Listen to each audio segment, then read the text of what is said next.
মুআজ্জাজ মুহতারাম হযরতে মুরব্বিয়ানে কেরাম ও দিগার মুসল্লিয়ান আযম, মহান আল্লাহ সুবহানাহু ওয়া তাআলার দরবারে লাখ কোটি শুকরিয়া জ্ঞাপন করি যে মহান আল্লাহ সুবহানাহু ওয়া তাআলা আমাদেরকে প্রতি জুমার নেই আজকেও সালাতুল জুমা আদায় করার জন্য মুকামিয়া বাজার নূরে মদিনা জামে মসজিদে আসার তৌফিক দান করেছেন। সেই জন্য সেই রব্বে কারিমের দরবারে কালিমাতুশ শুকর আদায় করে বলে আলহামদুলিল্লাহ।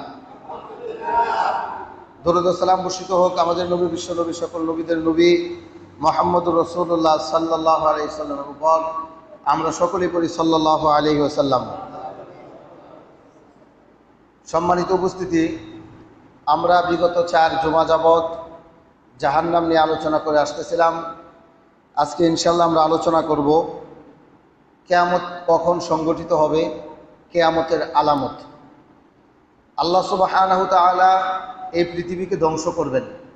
কুল্লু মান আলাইহা ফান ওয়া ইয়াবকা ওয়াজহু রাব্বিকা যুল জালালি ওয়াল ইকরাম। যা কিছু আছে আসমান জমিন সব কিছু আল্লাহ তাআলা ধ্বংস করে দিবেন, একমাত্র তিনিই থেকে যাবেন আর সব কিছু ধ্বংস হয়ে যাবে। এটাকে বলা হয় কিয়ামত। এই কিয়ামত কখন সংগঠিত হবে, কিয়ামতের আলামতগুলো কি কি, ইনশাআল্লাহ আজকের জুমা থেকে আমরা ধারাবাহিকভাবে এই সম্পর্কে আলোচনা করব। আল্লাহ সুবহানাহু ওয়া তাআলা কিয়ামত কখন সংগঠিত হবে এটা একমাত্র যত নবী রাসূল এসেছে আদম আলাইহিস সালাম থেকে শুরু করে আমাদের নবী অবধি কোনো নবীকেও আল্লাহ তাআলা কিয়ামত কখন সংগঠিত হবে এটা জানান নাই। আমাদের নবী সাল্লাল্লাহু আলাইহি সাল্লামকে জিবরাইল আলাইহিস সালাম এসে প্রশ্ন করেছেন যে আপনি আমাকে এই কথার খবর দেন কিয়ামত কখন সংগঠিত হবে।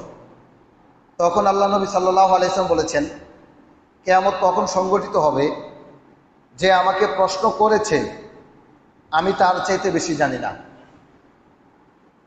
তখন জিবরাইল আলাইহিস সালাম বললেন তাহলে আপনি আমাকে কিছু আলামতের কথা বলুন। তখন আল্লাহ নবী সাল্লাল্লাহু আলাইহি সাল্লাম কিয়ামত সংগঠিত হওয়ার আগে কিছু আলামত ঘটবে সেইগুলো তিনি বর্ণনা করেছেন, যেগুলো আমরা হাদিস থেকে পাই।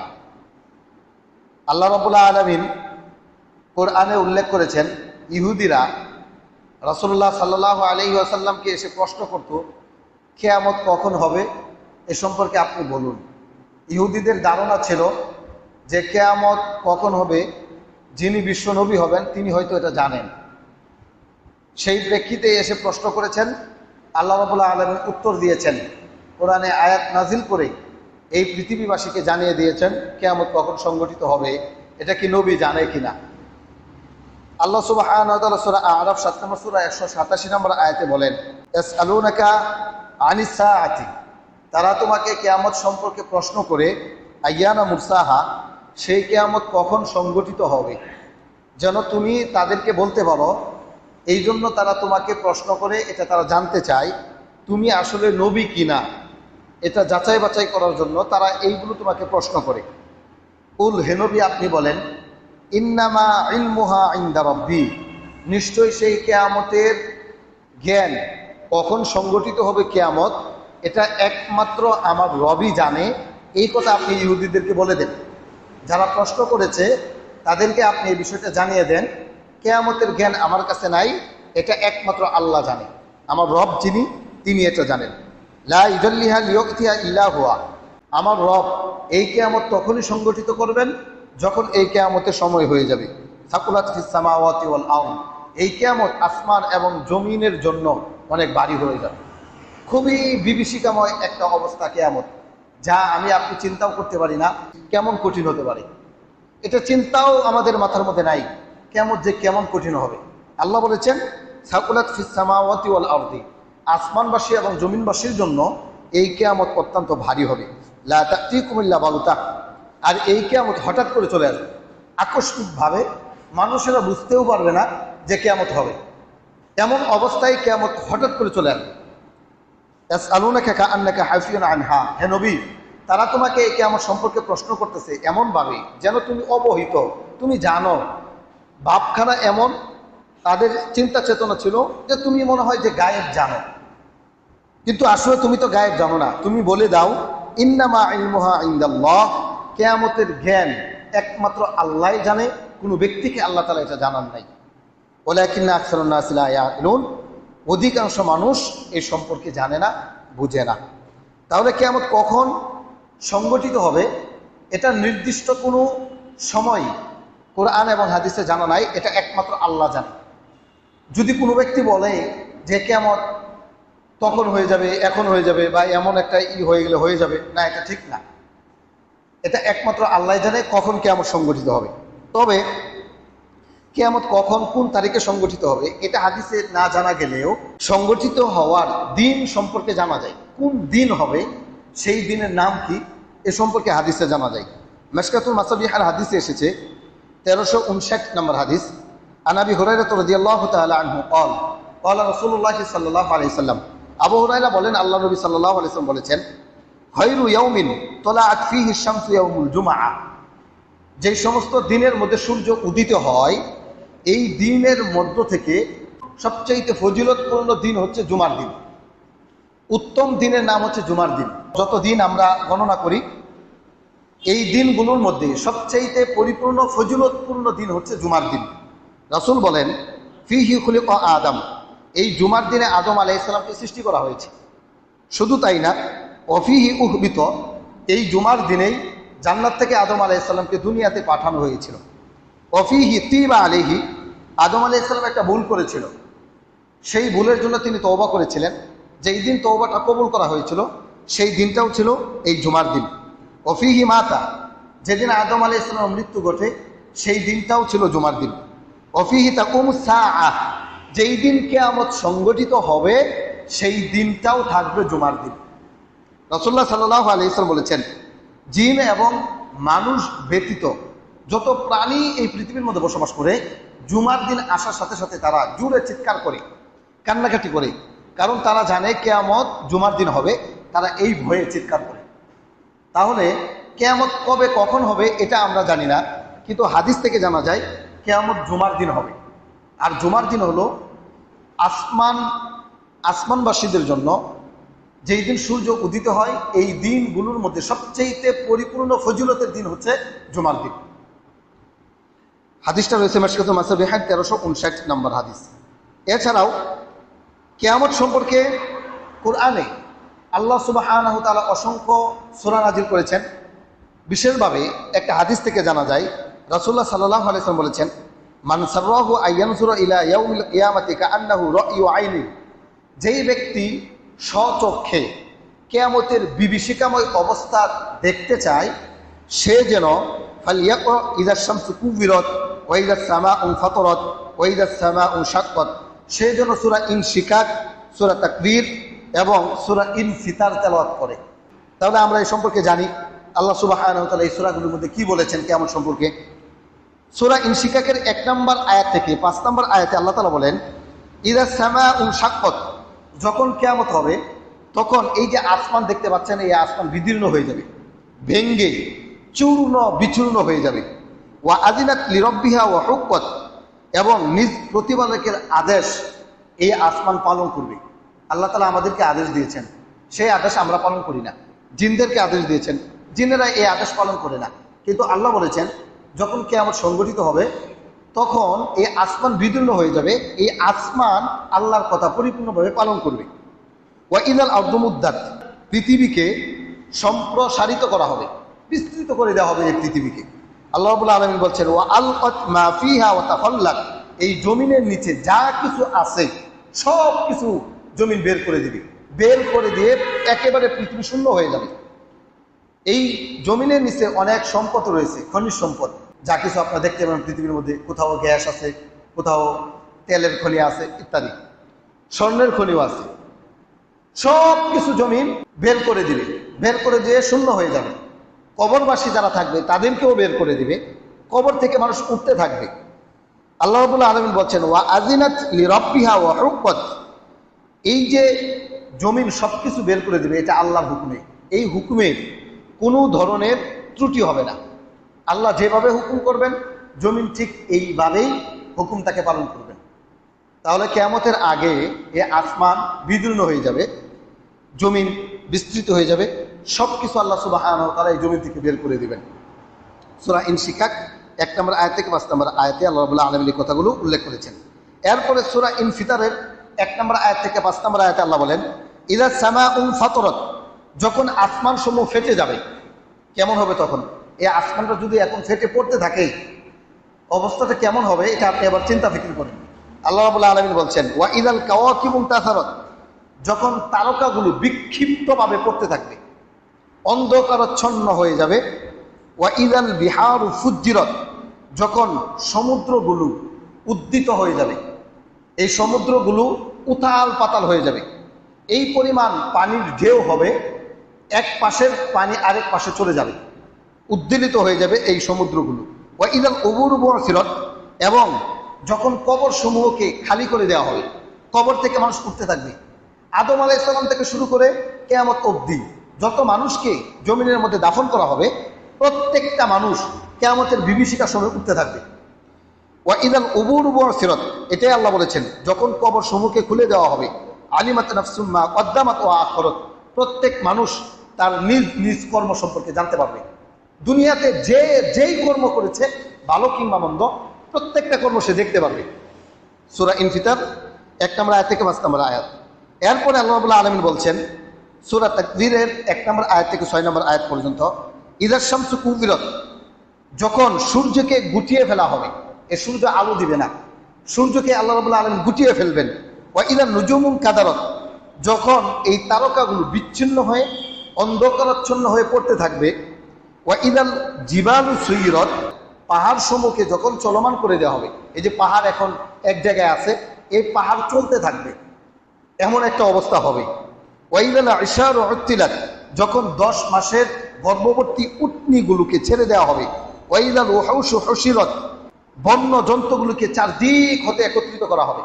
মানুষের চতুর্পাশে যত ধরনের বন্য জন্তুগুলো আছে, বাঘ ভাল্লুক, যত হিংস্র প্রাণী আছে, সবগুলো মানুষের পাশে একত্রিত হয়ে যাবে।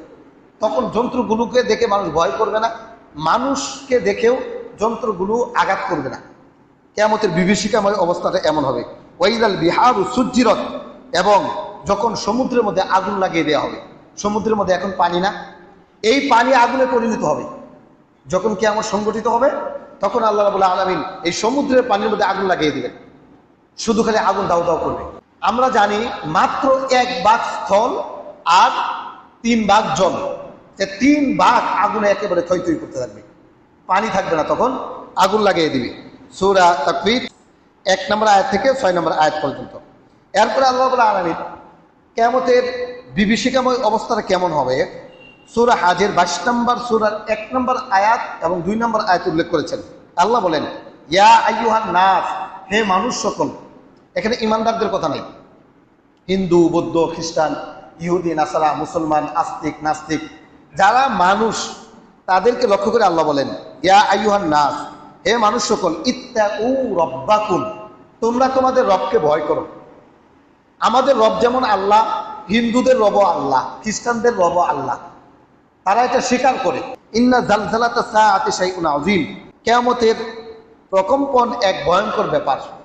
কিয়ামত যেই দিন সংগঠিত হবে, এটা খুব মারাত্মক একটা ব্যাপার, যেটা তোমরা চিন্তা ফিকির করতে পারো না। আল্লাহ বলছেন, ইয়াউমা তারাউনাহা তাযহালু কুল্লু মুরদিআতিন আম্মা আরদাআত, যেই দিন কিয়ামত সংগঠিত হবে, সেই দিন প্রত্যেক দুগ্ধপানকারিণী নারী তার দুগ্ধ শিশুকে ভুলে যাবে। যেই মা তার সন্তানকে দুধ পান করায়, সেই মা ভুলে যাবে তার সন্তানকে সে মনে রাখবে না, যেই দিন কিয়ামত সংগঠিত হবে। শুধু তাই না, ওয়াতাদউ কুল্লু যাতি হামলিন হামলাহা, প্রত্যেক গর্ভবতী নারী তার গর্ভপাত করে ফেলবে, কিন্তু সে টের পাবে না। এই পরিমাণ ভয়ঙ্কর আযাব আল্লাহ রাব্বুল আলামিন কিয়ামত যাদের উপরে পতিত করবেন, তাদের উপরে হবে। একজন নারী সে গর্ভপাত করবে, টের পাবে না, এটা কেমন মনে করেন আপনি?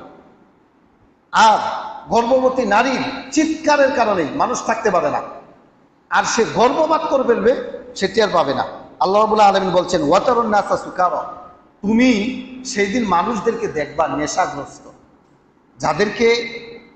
যাদের উপরে এই কিয়ামত সংগঠিত হবে, আপনি যদি তাদেরকে দেখেন, তাহলে তুমি দেখতে পারবা তারা সুকারা, নেশাগ্রস্ত, মাতাল। আল্লাহ বলছেন, ওমাহুম বিসুকারা, না, তারা আসলে নেশা করে নাই, তারা মাতাল না। ওয়ালাকিন্না আযাবুল্লাহি শাদীদ, আল্লাহর আযাবই বড় কঠিন। আল্লাহর আযাবের কারণে তারা নেশাগ্রস্ত হয়ে যাবে, মাতাল হয়ে যাবে, কি করবে, কোথায় যাবে, তারা কোনো হুঁশ পাবে না, এমন একটা অবস্থা হবে। সূরা হজ 22 নম্বর সূরার 1 এবং 2 নম্বর আয়াত। তাহলে আল্লাহ রাব্বুল আলামিন কিয়ামতের বিভীষিকাময় অবস্থাটা কোরআনে উল্লেখ করেছেন। কিয়ামত যে হবে এর কিছু আলামত রয়েছে, অনেকগুলো আলামত রয়েছে, কিছু আলামত বড়, কিছু আলামত ছোট। আজকের এই জুমাতে আমি আপনাদের সম্মুখে কিয়ামতের ছোট 10টা আলামত উল্লেখ করি। এর মধ্যে একটা আলামত হচ্ছে আমাদের নবীর আগমন। বিশ্ব নবী সাল্লাল্লাহু আলাইহি ওয়াসাল্লাম এই পৃথিবীর মধ্যে এসেছেন, এটা কিয়ামতের একটা ছোট আলামত। নবীদের সিলসিলা আদম আলাইহিস সালাম থেকে শুরু করে চলছে, একের পরে এক নবী আসতেছে, আদম, মুসা, ঈসা, নূহ, এভাবে আলাইহিমুস সালাম নবী এভাবে আসতেছে একের পর এক। তো যখন শেষ নবী এসে গেছে তখন বোঝা যাচ্ছে পৃথিবী এখন বৃদ্ধ হয়ে গেছে, বুড়া হয়ে গেছে এখন পৃথিবী। আমরা যখন মাহফিল করি, প্রধান বক্তা যখন চলে আসে তখন মাহফিল শেষ পর্যায়ে হয়ে যায়, এখন প্রধান বক্তা ওয়াজ করবে। তো পৃথিবীর মধ্যে যখন আমাদের নবী চলে এসেছে, বিশ্ব নবী, তখন পৃথিবী বুড়া হয়ে গেছে। এটা কিয়ামতের ছোট আলামতের মধ্যে অন্যতম একটা আলামত। এ সম্পর্কে একটা হাদিস শুনেন। আন সাহল ইবনে সা'দ রাদিয়াল্লাহু তাআলা আনহু قال قال رسول الله সাল্লাল্লাহু আলাইহি ওয়াসাল্লাম, সাহল ইবনে সা'দ রাদিয়াল্লাহু তাআলা আনহু বলেন, আল্লাহ নবী সাল্লাল্লাহু আলাইহি ওয়াসাল্লাম বলেছেন, বুইস্তু আনা ওয়াস সাআতু কাহাতাইনি, আমি এবং কিয়ামত এইভাবে এসেছি। আল্লাহ নবী বলছেন, আমার দিকে দেখেন, আল্লাহ নবী বলছেন আমি এবং কিয়ামত এইভাবে এসেছি, এই যে এইভাবে জোড়া লাগানো। এরপরে ও আশারা বিসাব্বাবাতি ওয়াল উস্তা, আল্লাহ নবী ইশারা দিয়েছেন যে আমার দিকে দেখো। আমি যেভাবে আপনাদেরকে বললাম ঠিক এইভাবে আল্লাহ নবী সাহাবী কেরামকে বলেছেন যে আমার দিকে দেখো, ইশারা করে বলেছেন এই যে তর্জনী আঙ্গুল আর এই যে সাব্বাব, এই দুই আঙ্গুল একত্রিত করে বলেছেন এইভাবে আমি এবং কিয়ামত এসেছি। তাহলে আল্লাহ নবী সাল্লাল্লাহু আলাইহি ওয়াসাল্লাম মৃত্যুবরণ করেছেন 1450 বছর পূর্বে। তো তিনি আসাই কিয়ামতের একটা আলামত। তার মানে বোঝা যাচ্ছে কিয়ামত দূরে নয়, কিয়ামত খুব কাছে, খুবই কাছে কিয়ামত। ইতিপূর্বে আপনাদেরকে শুনাইলাম কিয়ামত হঠাৎ করে চলে আসবে, হঠাৎ করে। তা আল্লাহ নবী বলেছেন আমি এবং কিয়ামত এইভাবে জোড়া লাগিয়ে এসেছি, এই আঙ্গুল যতটুক ঠিক এইভাবে আমি এবং কিয়ামত এসেছি। এই হাদিসটা রয়েছে সহিহ বুখারী 5503 নম্বর হাদিস, 6503। তাহলে এটা হলো কিয়ামত অন্যতম একটা আলামত যে আমাদের নবীর আগমন ঘটেছে। 2 নম্বর, আমাদের নবীর ইন্তেকাল, এটা কিয়ামতের একটা আলামত। এ সম্পর্কে হাদিসে এসেছে আন আউফ ইবনে মালিক রাদিয়াল্লাহু তাআলা আনহু قال قال রাসূলুল্লাহ সাল্লাল্লাহু আলাইহি সাল্লাম, আউফ ইবনে মালিক রাদিয়াল্লাহু তাআলা আনহু তিনি বর্ণনা করেন আল্লাহ নবী সাল্লাল্লাহু আলাইহি ওয়াসাল্লাম বলেছেন, উদুদ সিত্তান বাইনা ইয়াদাই সাআ, কিয়ামতের আগে তোমরা 6টা আলামতকে গণনা করো। এর মধ্যে 1 নম্বর হচ্ছে মাউতি, আমার মৃত্যু। আমি মৃত্যুবরণ করাই কিয়ামতের অন্যতম একটা আলামত। তাহলে আমাদের নবী মারা গেছেন, যদিও আমাদের সমাজের অনেক মানুষ আমাদের নবী মারা গেছেন এটা মানতে চায় না। আরে ভাই, আমাদের নবী তো মৃত্যুবরণ করেছেন, তিনি কবরের জগতে তিনি জীবিত আছেন। কিভাবে আছেন এটা আল্লাহ জানেন। আমরা সালাম দিলে তিনি সালামের উত্তর দেন, আমরা দুরূদ পড়লে সেই দুরূদ আমাদের নবী পর্যন্ত গিয়ে পৌঁছে। নবীজির কবরের পাশে গিয়ে কোনো ব্যক্তি যদি বলে আসসালামু আলাইকা ইয়া রাসূলুল্লাহ, তা আল্লাহ নবী সেই কবর থেকে আমাদের এই সালামের জবাব দেন। তো তিনি কবরে জীবিত আছেন, কিন্তু দুনিয়ার জগৎ থেকে তিনি মৃত্যুবরণ করেছেন, এটা মানতে হবে আপনাকে। তিনি যদি মৃত্যুবরণ না করেন তাহলে তো হবে না। আপনার কি মনে হয় একটা জীবিত মানুষকে কবর দিয়ে এসেছেন সাহাবী কেরাম? এটা কি হতে পারে? একটা জীবিত মানুষকে কবর দিয়েছেন? তাহলে এটা কেন মানেন না আপনি যে রাসূল মারা গেছেন? হ্যাঁ, রাসূল মারা গেছেন, কবরের জগতে তিনি জীবিত আছেন। হায়াতুন নবী নিয়ে আমাদের সমাজে বাহাস হয়, অনেক ঝগড়া ফাসাদ হয়। আমাদের নবী কি জিন্দা নবী নাকি মুর্দা নবী, এই নিয়ে অনেক ঝগড়া ফাসাদ হয়। আরে ভাই, আমাদের নবী তো জিন্দা নবী, আমাদের নবী কবর জগতে জীবিত আছে। শুধু আমাদের নবী কেন, হাদিসের মধ্যে তো এটাও এসেছে যে যেই ব্যক্তি কবরের মধ্যে প্রশ্নের উত্তর দিতে পারবে না, ফেরেশতারা তাদেরকে পিটাবে। বলেন তো দেখি, যাকে মারবে, চিৎকার করবে, তাদেরকে যে পিটানো হবে, ওই ব্যক্তিকে জীবিত রেখে পিটানো হবে নাকি মৃত করে পিটানো হবে? জীবিত রেখে। তার মানে বোঝা যাচ্ছে আবু জাহেল তো কবরে জীবিত, আবুল আহাবও কবরে জীবিত, যত কাফের সমস্ত কাফের কবরের মধ্যে জীবিত আছে। মুমিন মুত্তাকি যারা, তাদেরকে কবরে প্রশ্ন করা হয়।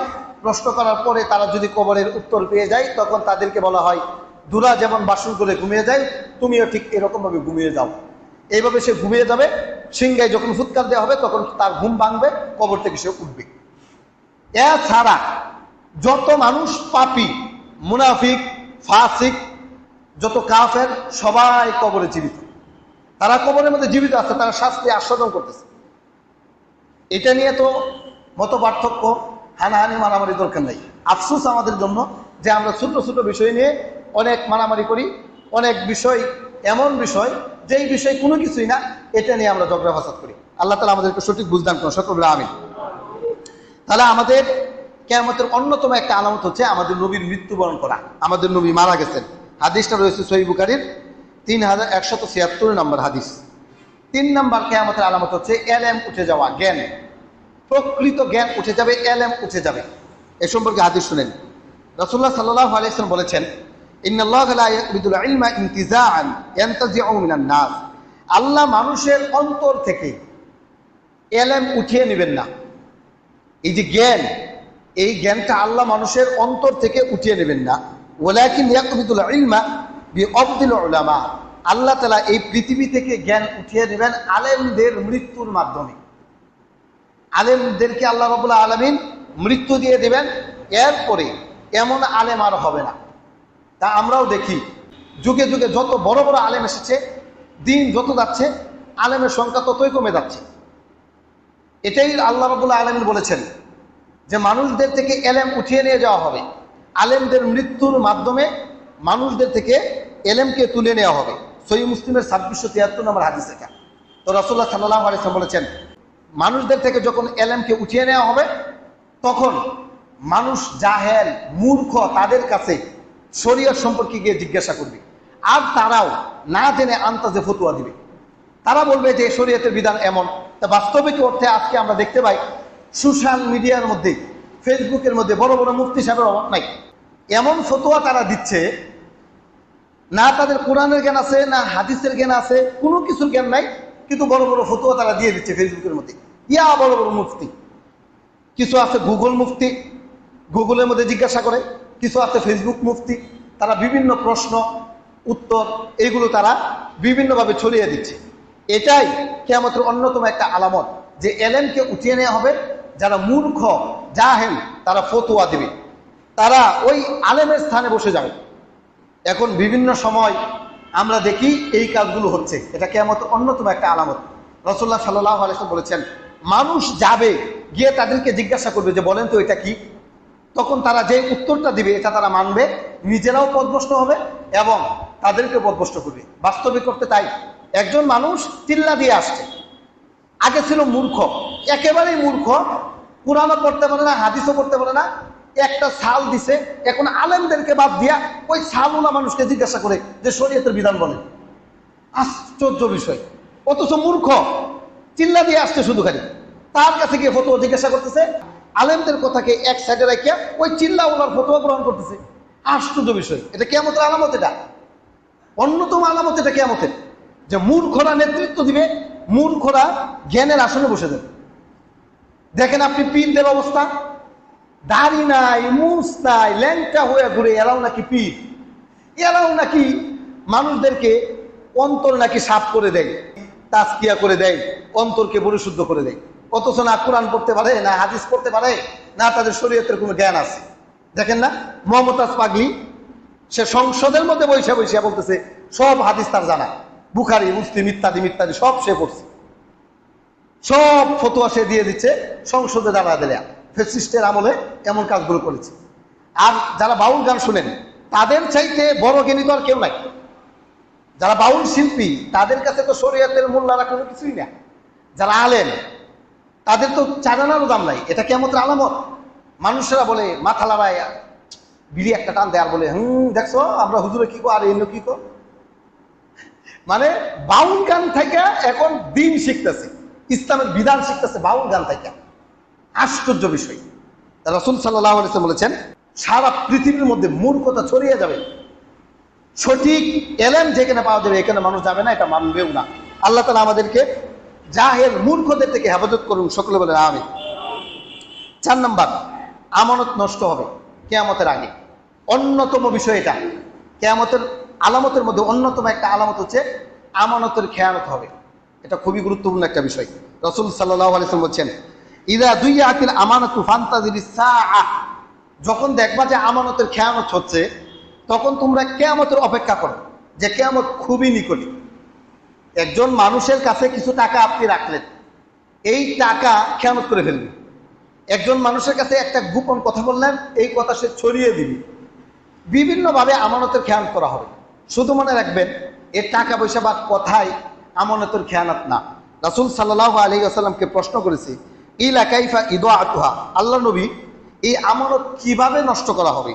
ওয়ালা ইদা সুইয়িদাল আমরু ইলা গায়রি আহলি ফান্তাজিরিস সাআ, যখন দেখবা অযোগ্য ব্যক্তিগণ যোগ্যতার স্থানে বসে গেছে, এটাই হচ্ছে আমানতের খেয়ানত। মূর্খ ব্যক্তিরা জ্ঞানীদের আসনে বসে যাবে, তখনই দেখবা আমানতের খেয়ানত হচ্ছে। এটা আমানতের অন্যতম একটা খেয়ানত, যে মূর্খ ব্যক্তিরা জ্ঞানীদের আসনে বসে যাবে। যেখানে জ্ঞানীরা থাকার কথা সেইখানে মূর্খরা বসবে আর জ্ঞানীরা পলায়ন করবে।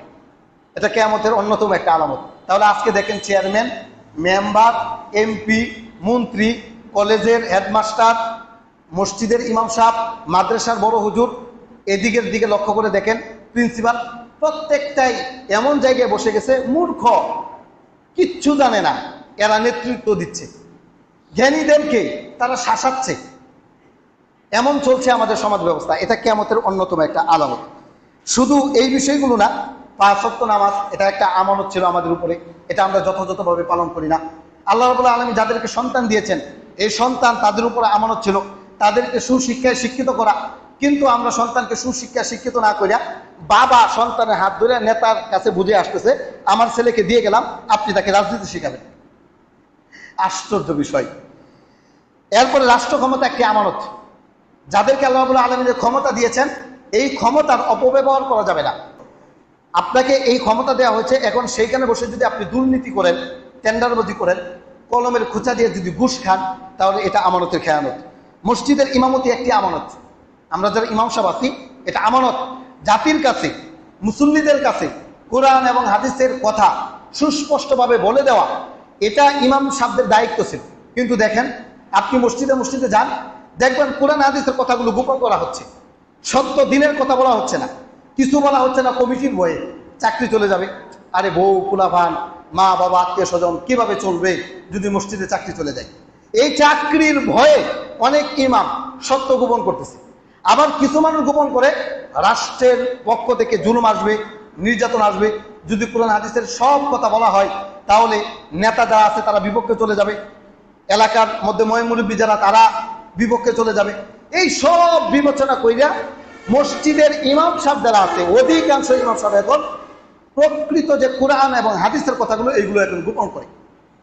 আপনাদেরকে উদাহরণস্বরূপ আমি অনেক কিছু বলতে পারি, তবে শুধু এতটুকু কথা বলি যে এই বিষয়টা নিয়ে আমি আপনাদের এই যে 5 বছর যুদ্ধ করে যাচ্ছি, সেটা হচ্ছে মানুষ মারা যাওয়ার পরে খাবার খাওয়ানো।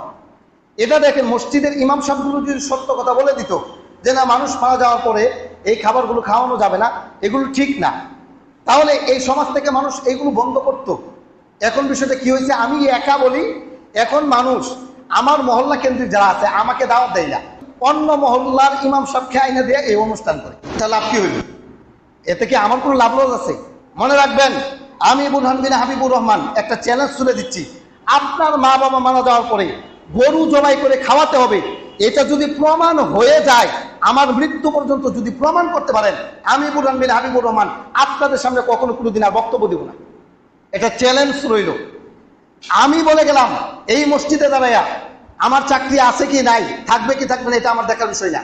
মানুষ মারা যাওয়ার পরে যে 3 দিন আর 7 দিন অনুষ্ঠান, জন্মবার্ষিকী আর মৃত্যুবার্ষিকী অনুষ্ঠানের মধ্যে গরু জবাই করা মানুষদেরকে খাওয়াতে হবে, এটা যদি প্রমাণ হয়ে যায় যেটা কোরআনে হাদিসে আছে, তাহলে আমি বুরহান বিন হাবিবুর রহমান মানুষের সামনে কখনো কোনোদিন এইভাবে আর কোনোদিন বক্তব্য দিব না। এটা চ্যালেঞ্জ। যদি কোনো ব্যক্তির যদি সাহস থাকে এটা গ্রহণ করেন। এখন এই কথাগুলো বললে আপনাদের ভালো লাগে না, অনুষ্ঠান করবেনই, না করলে কেমন দেখা যায়।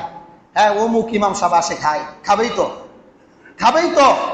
এখন আমাদের সমাজ ব্যবস্থা কেমন হচ্ছে, আমাদেরকে একটা ধোঁকা দেওয়া হয়, ইমাম সাহেবদেরকে ধোঁকাটা হচ্ছে হুজুরদের টাকার মধ্যে বরকত আছে, এটা একটা ধোঁকা। এই সমস্ত কথা যারা বলে এটা ধোঁকাবাজ। এরা কি বলে, হুজুরদের টাকার মধ্যে বরকত আছে। আরে ভাই, আমি 100 টাকা নিয়ে 1 কেজি আম কিনতে গেলে আমাকে 2 কেজি আম দেয় না। একজন দোকানদার বাজারে আছে, এই মুকামিয়া বাজারে, একদিন আমাকে এই কথা বলেছিল যে হুজুরদের টাকার মধ্যে বরকত আছে। আমি বলছি কেমন, মানে হুজুরদের 5,000 আর আমাদের 10,000, এটা বলেছিল। আমি বললাম আচ্ছা ঠিক আছে, আম কত কেজি? বললো যে 100 টাকা কেজি। আমি বললাম 2 কেজি আম দেন।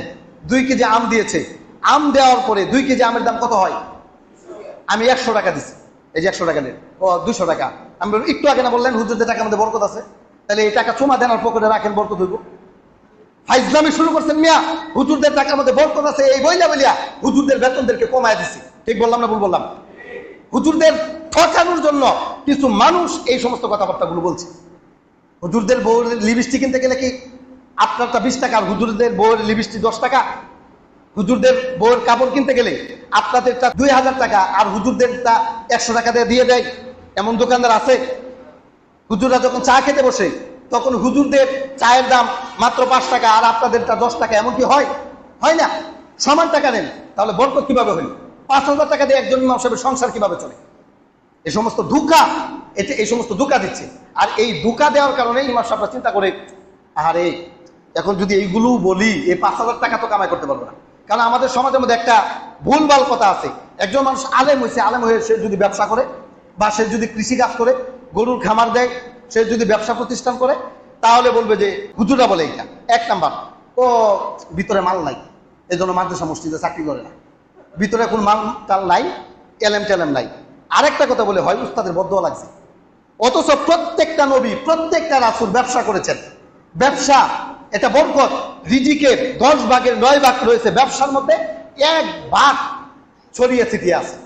আর সেই ব্যবসাটাকে এমন ভাবে তোলা হয়েছে যে ব্যবসা যদি হুজুরা করে তাহলে হুজুর ধ্বংস হয়ে গেছে। আর আমাদের চিন্তা চেতনা এখন এমন হয়ে গেছে, এই হুজুর একটা থালি নিয়ে রৌদ্রের মধ্যে চটের মধ্যে বসে থাকে, তাকে খাবার দিবে ওই ব্যক্তি, যেই ব্যক্তি তাকে দাওয়াত দিয়ে নিয়ে গেছে, পকেট থেকে টিস্যু বাই করছে গাম পুষার জন্য, আর হুজুর মনে মনে চিন্তা করে পকেটে হাত দিচ্ছে, মনে হয় আমার একটি টাকা দিবে। এমন চিন্তা চেতনা হয়ে গেছে এখন। আফসোস এবং পরিতাপের বিষয় এগুলো। এখন এই বিষয়গুলো আমাদের সমাজে এমনভাবে চলছে। তাই ইমামতি এটা একটা আমানত, এটা মানুষের কাছে সুস্পষ্টভাবে বলে দেওয়া, কুরআন এবং হাদিস খুলে খুলে মানুষকে সুস্পষ্টভাবে জান্নাতের জাহান্নামের পথগুলোকে দেখানো। এটা জাহান্নামের পথ, এখানে যেতে পারবেন না, এটা জান্নাতের পথ, এই দিকে চলেন, এটা জান্নাতের পথ, এভাবে বলা উচিত ছিল। কিন্তু আমাদের সমাজ ব্যবস্থা এমনভাবে গড়ে উঠেছে, ইমাম সাহেব খুঁজে 3,000 টাকা দিয়ে একজন ইমাম সাহেব পাওয়া যায় না, 4,000 টাকা দিয়ে পাওয়া যায় না। তো 4,000 টাকা দিয়ে তো একজন মানুষের সংসার কিভাবে চলবে? একজন মানুষের খরচই তো মাসে আছে 10,000 টাকা, তাহলে 4,000 টাকা দিয়ে ইমাম কিভাবে পাওয়া যাবে? তার বউ পোলাপান কে লালন পালন করবে? এই সমাজ ব্যবস্থা, যার পিছনে আপনার আখেরাতটা ডিপেন্ড করে, আপনার নামাজ হবে কি হবে না, আখেরাত সুন্দর হবে কি হবে না, ওই ইমাম সাহেবকে আপনি খুঁজেন। এমন ইমাম সাহেব যে দাঁড়িয়ে খুতবাটা ঠিক মতো পড়তে পারে না, এমন একজন ইমাম সাহেবকে খোঁজেন। আমি এখন বলি, আজকে আপনি আমার কথাগুলো অ্যানালাইসিস করবেন, চিন্তা ফিকির করবেন যে এলাকার মধ্যে যতগুলো ইমাম সাহেব আছে, যতগুলো মসজিদ আছে এলাকার, 11টা না 12টা মসজিদ আছে আমাদের মুকামিয়া, এই 12টা মসজিদের মধ্যে কোন মসজিদের ইমাম সাহেবগুলো যে আছে এদের দিকে একটু লক্ষ্য করেন। এরা কয়জন আলেম, কয়জন আলেমকে রাখা হয়েছে যে কোরআন হাদিস খুলে খুলে আমাদেরকে দিক নির্দেশনা দেবে, এমন একজন আলেম আমরা রাখলাম? কয়জন? কয়টা মসজিদের মধ্যে পাবেন আপনি? পাবেন না। মুন্সি রাখে বসে রয়েছে, মুন্সি, বড় বড় মসজিদ, পুরানা মসজিদের মধ্যে মুন্সি রাখছি। তো এদের এখানে কি বলবে এরা? তো উচিত তো ছিল এমন আলেম রাখা যারা 1 সপ্তাহ বক্তব্য দিবে, আরেক সপ্তাহ পর্যন্ত মানুষ চিন্তা ফিক্রি করবে যে কি বললো হুজুর, এটা চিন্তা ফিক্রি করবে, জাতিকে বুঝাবে, সঠিক দিক নির্দেশনা দিবে, এমন আলেমের দরকার ছিল। তা না কইরা 100 টাকা মসজিদও দিতে পারে না, হাড়ি দইরিয়া ইমাম সাহেবের বেতন দিবে 100 টাকা মাত্র, দিতে পারে না। ডিশের ভাড়া দেয় প্রত্যেক মাসে 1,000 টাকা, 500 টাকা, কিন্তু 100 টাকা দিতে পারে না। তারা নাকি মরবে আর নাকি তারা একেবারে জান্নাতে চলে যাবে। এটা কি হয় কখনো? সম্মানিত উপস্থিতি, আল্লাহ তাআলা আমাদেরকে সঠিক বুঝদান করুন, সকলে না আমি। তাহলে মসজিদের ইমামতি একটা আমানত, প্রতিষ্ঠানের দায়িত্ব একটি আমানত, মানুষের কথা গোপন রাখা এটা একটা আমানত। যখন দেখবেন এই আমানতের খেয়ানত হচ্ছে, তখন মনে করবেন একেবারে কিয়ামত কাছে চলে এসেছে। 5 নাম্বার, জিনা বেবিচার ব্যাপক হয়ে যাওয়া। চতুর্দিকে জিনা বেবিচার ছড়িয়ে পড়বে, হাটে ঘাটে মাঠে, স্কুলে কলেজে মাদ্রাসায় মসজিদে প্রত্যেকটা জায়গায় জিনা বেবিচার ছড়িয়ে পড়বে। দেখেন না অবস্থা কেমন চলছে, বৃদ্ধ হয়ে গেছে, এরপরেও জিনা বেবিচার থামায় না, পথ থেকে এরপরে বাতিল করে দেয়। এই পরিমাণ জিনা বেবিচার চলবে, মানুষ জিনা এই পরিমাণ করবে, জিনাকে তখন আর পাপ মনে করবে না। রাসূল সাল্লাল্লাহু আলাইহি ওয়াসাল্লাম বলছেন, ইন্না মিন আশরাতিস সাআতি, নিশ্চয় কিয়ামতের অন্যতম একটা লক্ষণ হচ্ছে ওয়ায়াজহারুজ জিনা, জিনা ব্যাপক হারে বেড়ে যাওয়া। জিনা বেড়ে যাবে, সমাজের প্রত্যেকটা মানুষ জিনা করবে, পরনারীর সাথে সম্পর্ক করবে, এই পরিমাণ জিনা বেড়ে যাবে। অন্য নারীর সাথে ইটিস পিটিস করা, ফোনে কথা বলা, তাদের সাথে শারীরিক সম্পর্ক স্থাপন করা, এটা কিয়ামতের অন্যতম একটা লক্ষণ। রাসূলুল্লাহ সাল্লাল্লাহু আলাইহি ওয়াসাল্লাম এই কথাগুলো আমাদেরকে জানিয়েছেন। সহিহ মুসলিমের 2671 নম্বর হাদিস, যে জিনা বেবিচার যদি বেড়ে যায় তাহলে মনে রাখবেন অসংখ্য ক্ষতি হবে। এর মধ্যে অন্যতম একটা ক্ষতি হচ্ছে পরিবার ভেঙে যাবে, তখন বিবাহের প্রতি মানুষ আর আগ্রহ হবে না। 2 নম্বর, সন্তানের বংশ পরিচয় নষ্ট হয়ে যাবে, জানবে না এটার বাবাকে। কারণ কত মানুষের সাথে জিনা করছে, কার বীর্য গিয়ে পেটে ঢুকছে এটা তো জানা নাই। স্বামীর ঘর কইরা স্ত্রী বলতে পারবে না যে এটা আসলে স্বামীর সন্তান কিনা, এই পরিমাণ জিনা বাড়বে। 3 নম্বর, স্বামী স্ত্রীর মধ্যে বিশ্বাস উঠে যাবে। যখন স্বামী বাইরে কাজ করতে যাবে তখন স্ত্রী আরেক পুরুষকে আইনা জিনা বেবিচারে লিপ্ত হবে। 4 নম্বর, সমাজে অশ্লীলতা ছড়িয়ে পড়বে, গান বাজনা নাটক যাত্রা মঞ্চ, বিভিন্ন নাট্যমঞ্চ, ইন্টারনেট, বিভিন্নভাবে আমাদের সমাজের মধ্যে জিনা এখন ছড়িয়ে পড়েছে। 5 নম্বর, আল্লাহর গজব তখন নেমে আসবে। তাহলে জিনা সমাজের মধ্যে এই পরিমাণ ছড়িয়ে যাবে, রাসূল সাল্লাল্লাহু আলাইহি ওয়াসাল্লাম বলেছেন প্রত্যেকটাই মানুষ জিনার মধ্যে আসক্ত হয়ে যাবে, মানুষ নারী লোভী হয়ে যাবে, এমন অবস্থা হবে। এটা কিয়ামতের অন্যতম একটা আলামত। এই ছিল 5 নম্বর আলামত। আল্লাহ রাব্বুল আলামিন বলেছেন ওয়ালা তাকরাবুজ জিনা, তোমরা জিনার কাছেও যাও না। কেন? ইন্নাহু কানা ফাহিশা, নিশ্চয় এটা অশ্লীল কাজ, মন্দ কাজ, ওয়াসা সাবিলা, অত্যন্ত নিকৃষ্ট পথ। পবিত্র কোরআন সূরা বনী ইসরাঈল 32 নম্বর আয়াত, 17 নম্বর সূরা 32 নম্বর আয়াত। তারা আল্লাহ রাব্বুল আলামিন সুস্পষ্টভাবে আমাদেরকে নিষেধ করেছেন জিনা বেবিচারের কাছে যেন আমরা না যাই। তাই এখন দেখেন জিনা কেমন ভাবে চলে, বিরোধী দলীয় মানুষও জিনা করতেছে, এখন যারা সরকার দলে আছে তারাও জিনা করতেছে, তাদেরও দরকার 16 বছর 17 বছরের নারী। আর যারা বিরোধী দলের, এই যে কিছুদিন আগে রিসেন্টলি একজনকে দেখেছেন বিরোধী দলীয় গাজী ইয়াকুব আলী নাকি এমপি 4 আসনের, ওই যে নওগাঁ, তাকে বরখাস্ত করেছে। জিনা এইভাবে ছড়িয়ে উচ্চতম যারা কর্মকর্তা তারাও জিনা করবে।